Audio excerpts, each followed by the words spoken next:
Hello there folks, it's Sandy from Talk of Thailand, and I'm here to give you an update on my progression into teaching and how it's going now for all those that might be considering ways of making a few extra dollars or pounds or whatever currency you want to use. This may be of great interest to you. So if you are wanting to know how it's going and you're seriously interested in maybe following my path, then please keep watching, and I will talk about that right after this.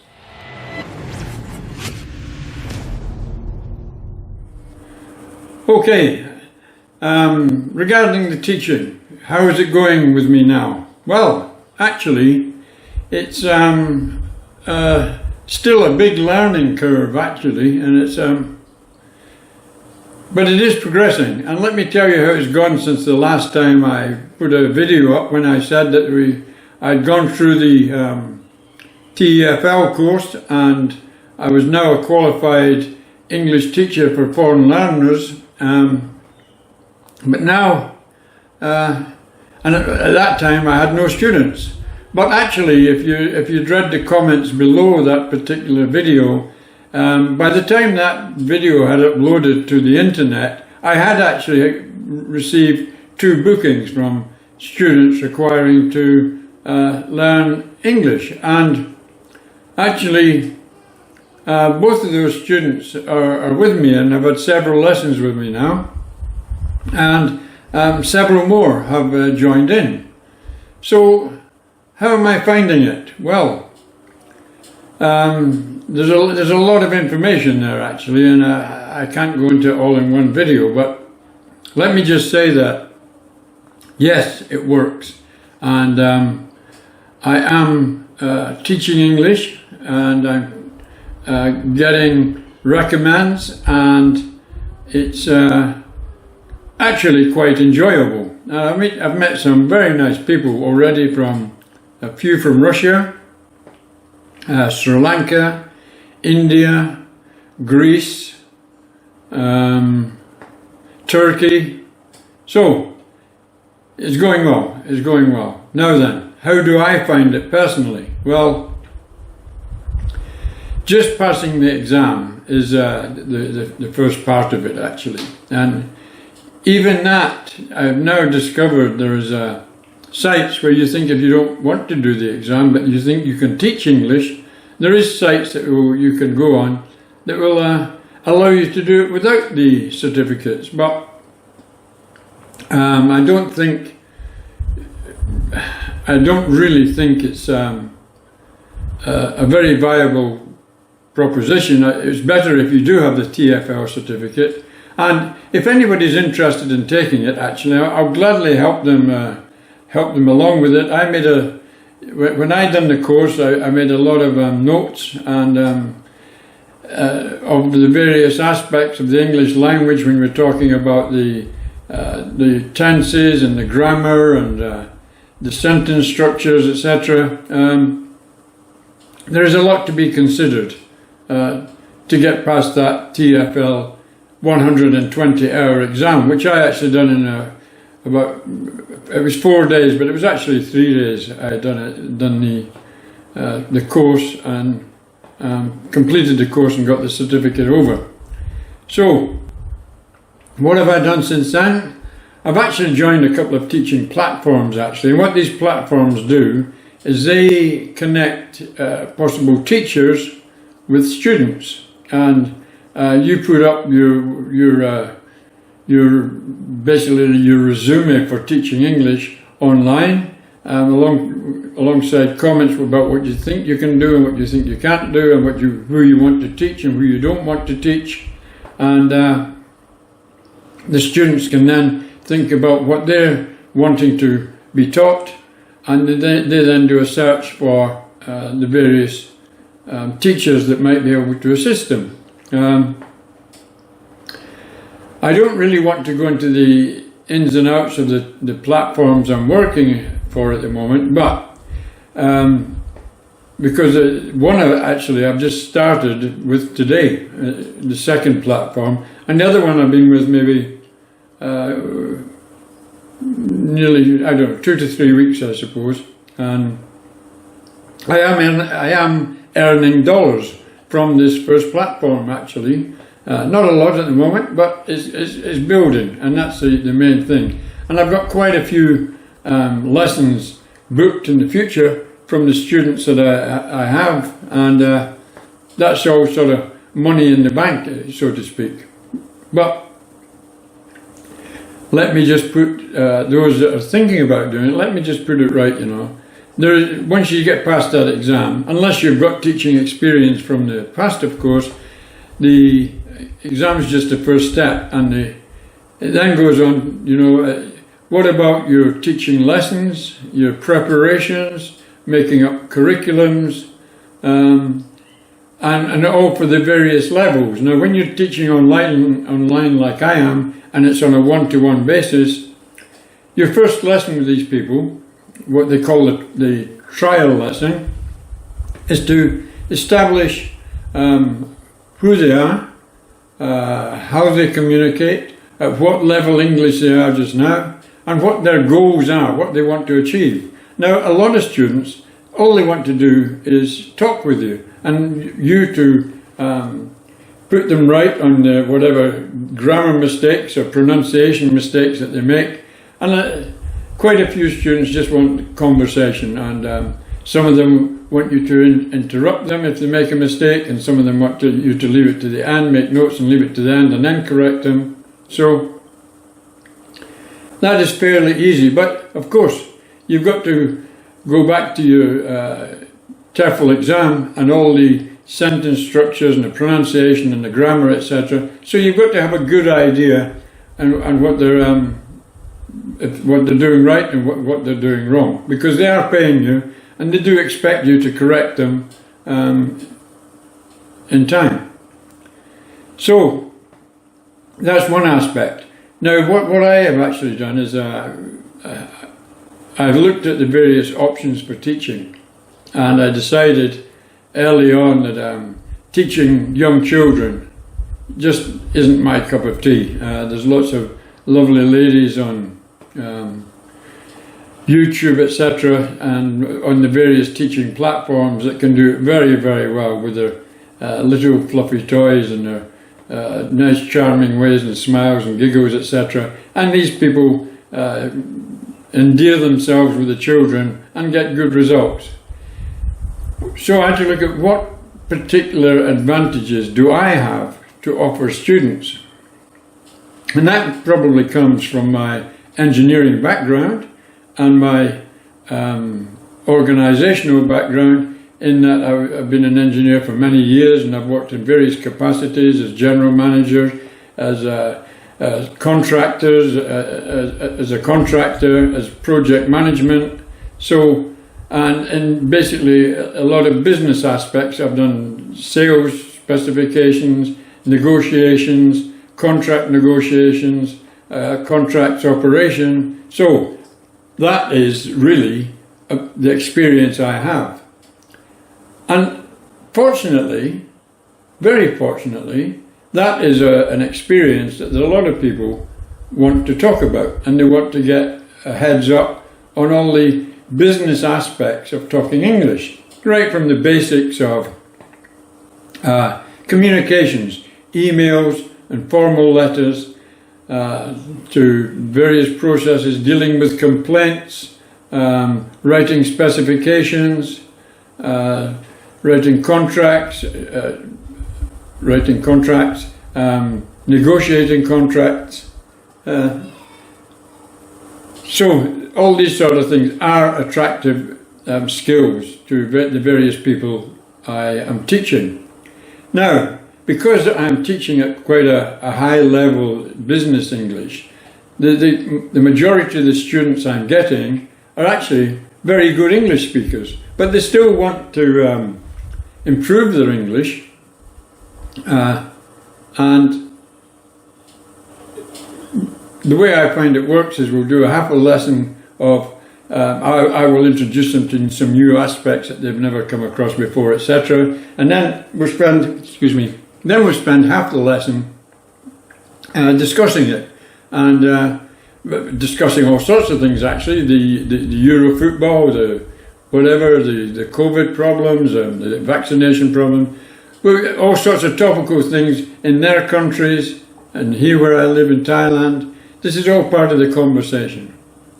So that side is going well, and as I say, there are dollars dropping in the bank at the moment, not a lot, but it's not a lot because that's the level I have chosen to start. That was because if I started at too high a price, I get to set my own price, what I'm going to charge a student. And the platforms that I'm operating from that link the students with the teachers, they take a percentage of what you get. Now one of them takes quite a high percentage and another one takes a reasonable percentage. But they both put a lot of effort into giving you the platform to work from. Some of them give you classroom facilities, they do the lesson plans for you, etc. To make life easier as a new teacher. But they charge a commission for it. Well, that was handy to me in the beginning because I'd never really produced proper lesson plans before. And I took the basis of their lesson plans to use in the first few English lessons I gave. But I then found that once I'd used their lesson plans 2 or 3 times, I could produce a better lesson plan myself actually by using YouTube videos or newspaper articles, magazine articles, etc. Put these up for discussion, we discuss them, we read them, etc. And I now make the majority of my own materials for teaching, and to date, touch wood, it goes down very well. But for those that are wanting to follow, and I don't want to discourage you because I think it's an excellent thing to do, I'd just like to warn you that it's not quite as plain sailing as you might think. Just for instance, a short story.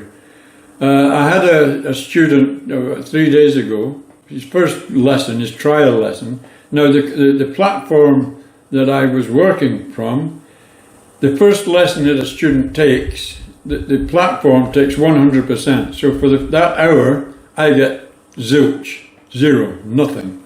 For providing that lesson. Now this guy booked a lesson with me, and it was on Friday afternoon actually, and about 2 o'clock I believe from what I remember, and I was duly online waiting for him at 2 o'clock, but he didn't turn up. He was in Saudi Arabia actually, and he's an Indian gentleman, and I waited nearly the full hour and then I cancelled it all. And I was perfectly prepared actually to offer him a lesson. If he came back and said he had a problem, etc., I would have given him a lesson anyway, without him having to pay for it again. But he did contact me about half an hour after his lesson was scheduled to finish, and he said, "Can I have my lesson now?" Unfortunately, this was half an hour before I was due to start another lesson. So I said to him, it was over half an hour, actually about 40 minutes before I was due. So I said to him, I said, "Look, I don't have enough time. I've only got 40 minutes to my next lesson, and that's not enough. So we'll have to do it another day." He said, "Please, please, please." He says, "Even 40 minutes will do." I said, "Really? You'll accept 40 minutes?" He said, "Yeah." I said, "Okay, let's get on with it then." So we moved on to the classroom facility that we have for teaching, and he explained to me that in 2 days' time he was about to take what they call an IELTS exam. Some of you may know what that is, probably many of you don't.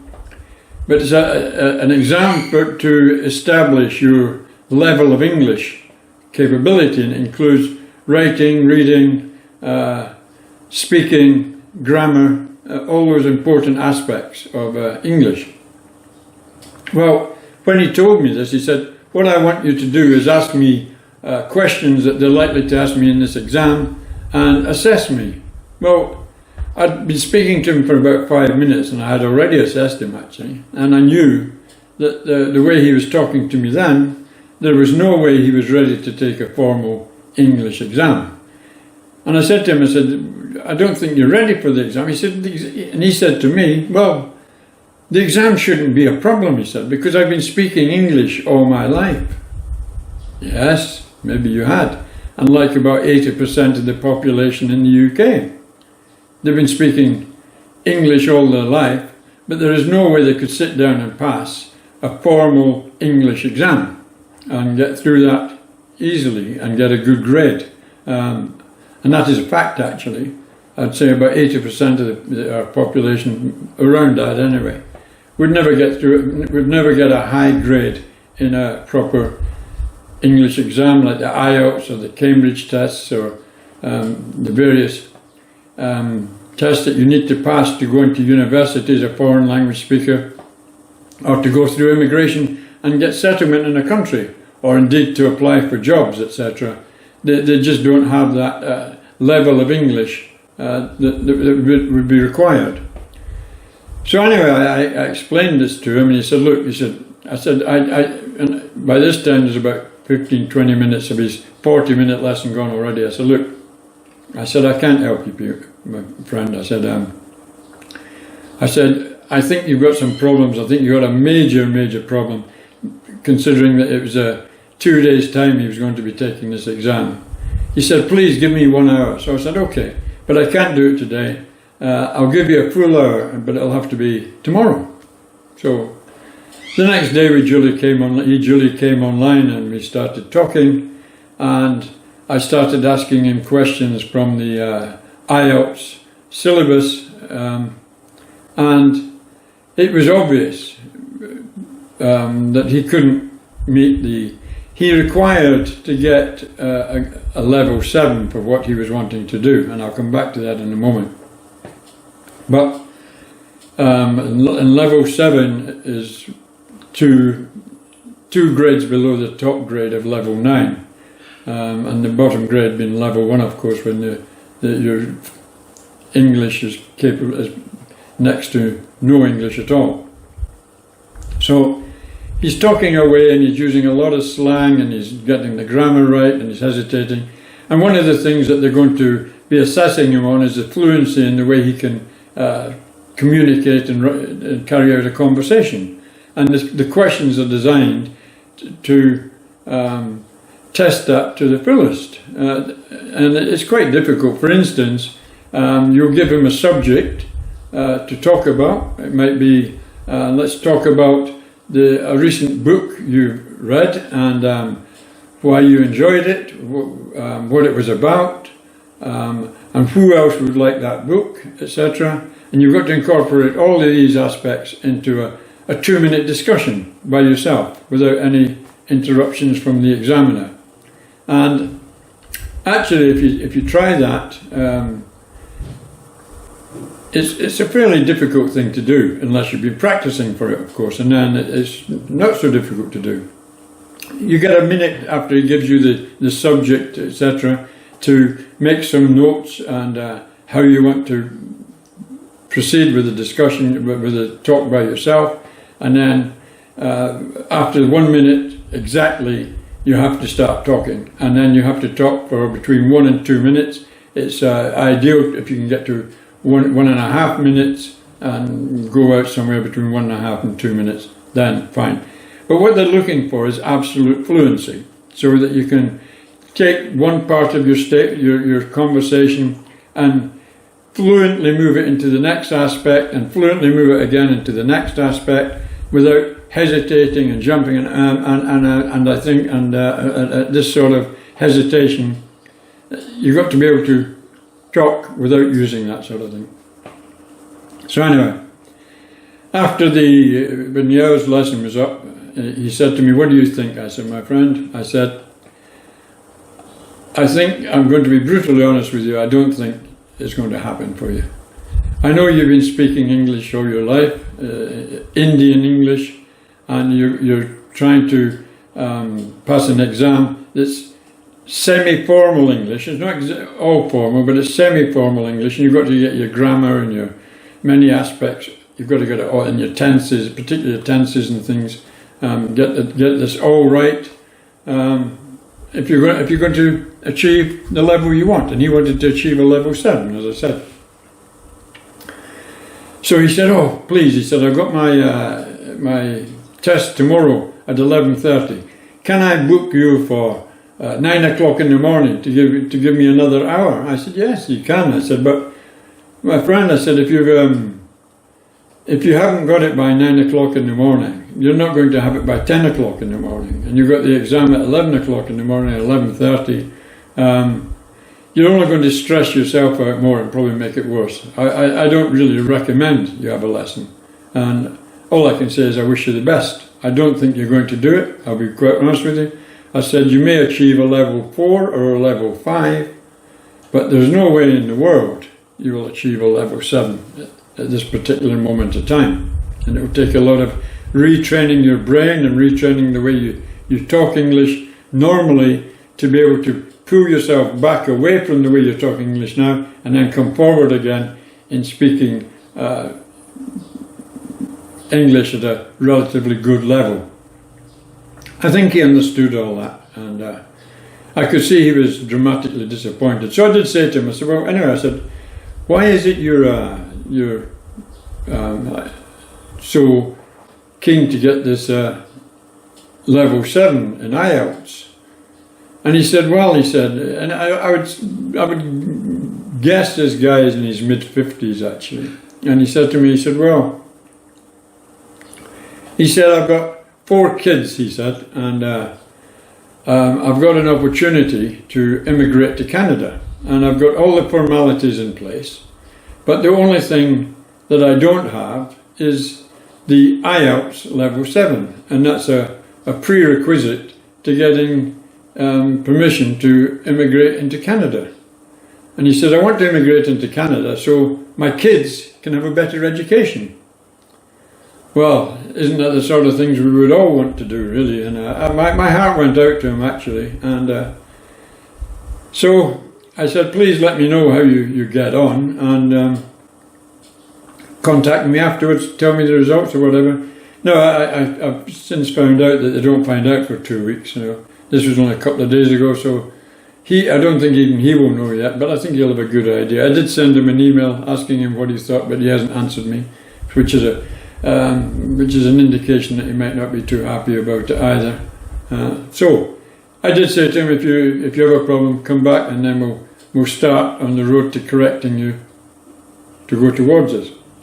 So that's the story, and what I'm just trying to emphasize is that since I passed that exam, every spare minute I've been reading up on various aspects of teaching English for various levels and in various aspects of English, whether it be business English, exam preparation, conversational English, whatever.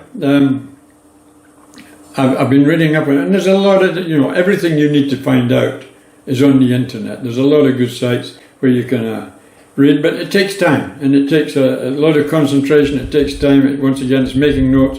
I've got a whole host of notes on my computer here, documents and dozens and dozens and dozens. I probably forgot half of the ones that I put on there, but one day, maybe even later today, I need to sit down and start sorting them out. So as I'm going along, I'm building my library of useful information.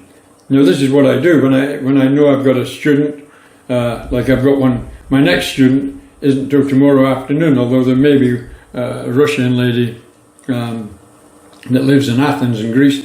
She said she might book another lesson this evening. She's booking a lot of lessons with me at the moment because she's starting a new job next week, I think.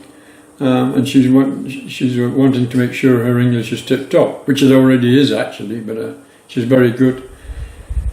So this is the way it happens. So as I get a student and he books a lesson and I find out about him, then I'll build a lesson plan for him. I'll do all the research. I'll put all the material together, get it all in a package, and of course I'll give the lesson. But that work I've done beforehand, of course, isn't wasted because it's a complete lesson plan.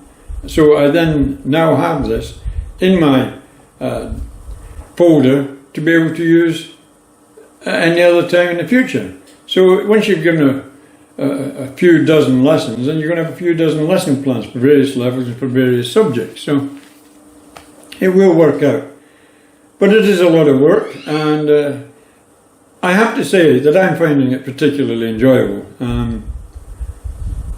I have made some dollars, not a great deal, but and I certainly haven't covered the costs of what I've spent out on it actually, because when I found that I was getting a lot of lessons booked, then I booked this, I had some builders come in and they built me this office here where I can close the doors and I can close the house doors, and I'm in total privacy and silence, and I can dedicate this to giving effective lessons. And that's cost me a few $1,000, not a lot, I think. All in all, maybe about 15,000 bahts, 750 pounds UK. 15,000 baht, for those that want to correct me. About 750 pounds. But it's worth it. It's a nice facility I've got here now, and it's going to work very well. So it works for making these sort of videos also. Because I see many of my fellow vloggers out there, and it's hard work for them trying to make interesting videos around Thailand at this moment in time, when Thailand's virtually come to a grinding halt because of this horrible pandemic and the severe lack of management and vaccines and all sorts of aspects to try and put things back on an even keel here in Thailand. And there's a lot of speculation amongst various people. I think there's a lot of people out of business or going out of business, and a lot of expats I know here are struggling also, and if they lose their business, which they're likely to do because they've got key money tied up and they've got rent to pay, and if they don't pay that, then they're going to lose the premises, and then they're out and they've got nothing. They haven't even got any, they can't even sell their business because it's not operating, so it's not so good time at the moment. That's my story for now. I hope you've enjoyed it, and please, I hope everybody stays safe and obviously takes all the necessary precautions to stay away from this virus. And if you've got any questions, please put them below, along with the one or two rude comments that you're welcome to keep a pending here. Doesn't bother me at all, actually. So, thanks again. Take care and bye for now. Bye.